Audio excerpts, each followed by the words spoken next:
Hello everyone, this is Suraj और हम लोग पब्लिक एडमिनिस्ट्रेशन एमसी की सीरीज को कंटिन्यू कर रहे हैं with lesson number 111. So let's start with question number 631. According to Nigro, which one of the following is not an error in decision making? Nigro के अनुसार इनमें से कौन सा डिसीजन मेकिंग का एरर नहीं है? Option A reluctance to decide, B over simplification, C pre conceived notions और D evaluating according to standards. तो निग्रो के अनुसार जो एरर ऑफ डिसीजन मेकिंग नहीं है वो है evaluating according to standards. According to Nigro, evaluating according to standards is not an error in decision making. तो इस क्वेश्चन का करेक्ट ऑप्शन होगा option D. Next question is here, which of the following statements about the advantages of centralized system of administration is not correct? इन statement में से कौन सा advantage नहीं है सेंट्रलाइज सिस्टम ऑफ एडमिनिस्ट्रेशन का? Option A it provides for maximum of control, B it makes administrative abuse difficult, C it promotes flexibility in administration और D it insures uniformity in administrative functioning. तो जो advantage नहीं है centralise system of administration का वो है it promotes flexibility in administration. So next question is here, which of the following statements about the importance of communication is not correct? इनमें statement में से कौन सा importance of communication नहीं है?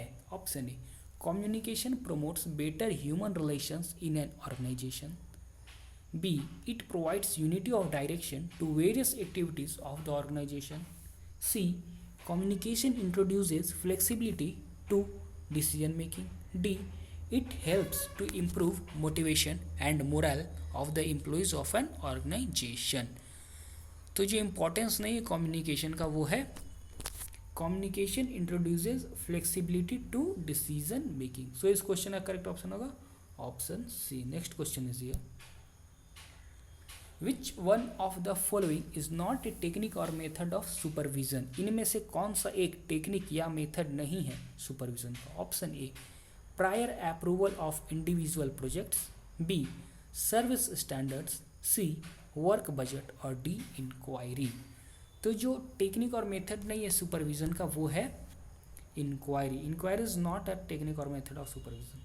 सो इस क्वेश्चन का करेक्ट ऑप्शन होगा option D. Next question is here, if number of subordinates working under an officer is 5, then the number of relationship under the span of control according to Gracona's formula is option A 20, B 80, C 100 or D 40. So correct option होगा 100. So if number of subordinates working under an officer is 5, the number of relationship under the span of control according to Gracona's formula is 100. ये question net exam के previous question में से एक है. So next question is here,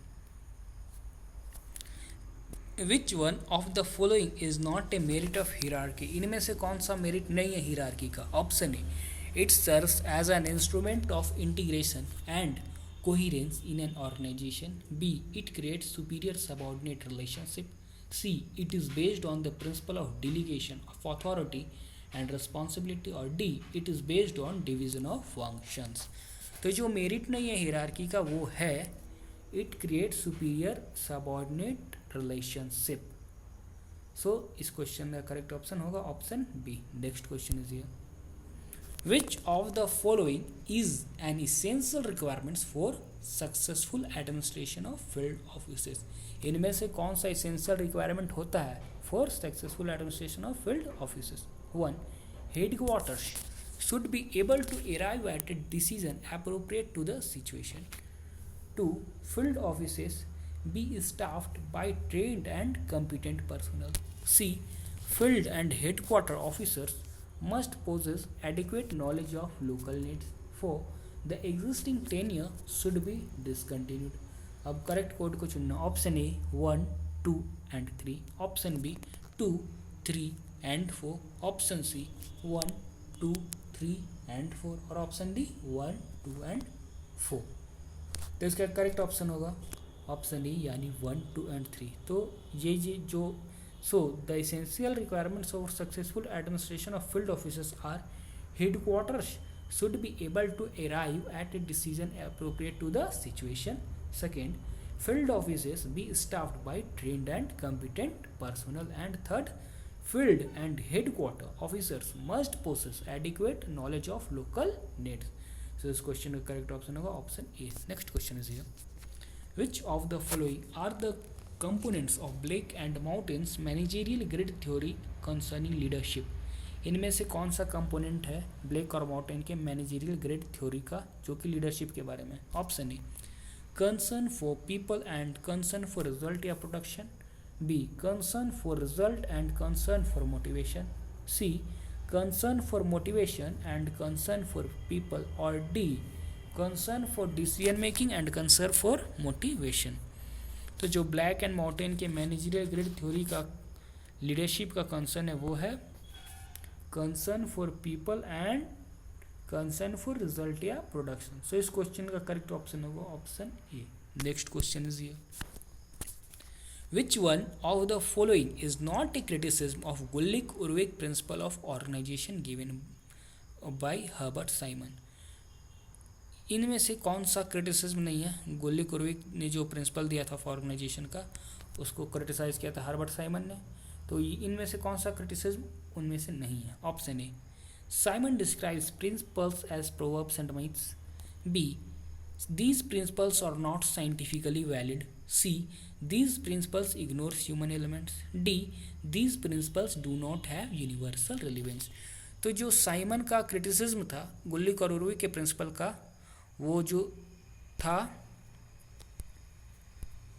उन्होंने proverbs of myths कहा ही था और कहा था ये साइंटिफिक वैलिड नहीं और उनका यूनिवर्सल रेवलेंस नहीं, पर उन्होंने ये कहीं भी नहीं कहा था कि this principles ignores human elements. तो this is not a criticism by Simon of Gulick and Urwick principle of organisation. So इस क्वेश्चन का करेक्ट ऑप्शन होगा option C. Next question is here.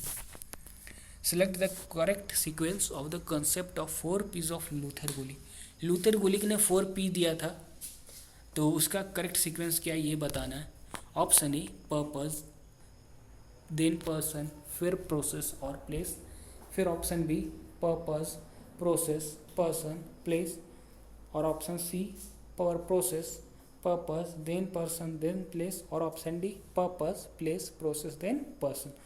तो ये जो 4 P है लूथर गुलिक का उसका सीक्वेंस है purpose, process, person and place. तो ये इसका करेक्ट ऑप्शन है ऑप्शन बी. सो हम लोग इस वीडियो के ये लास्ट क्वेश्चन था इस वीडियो का.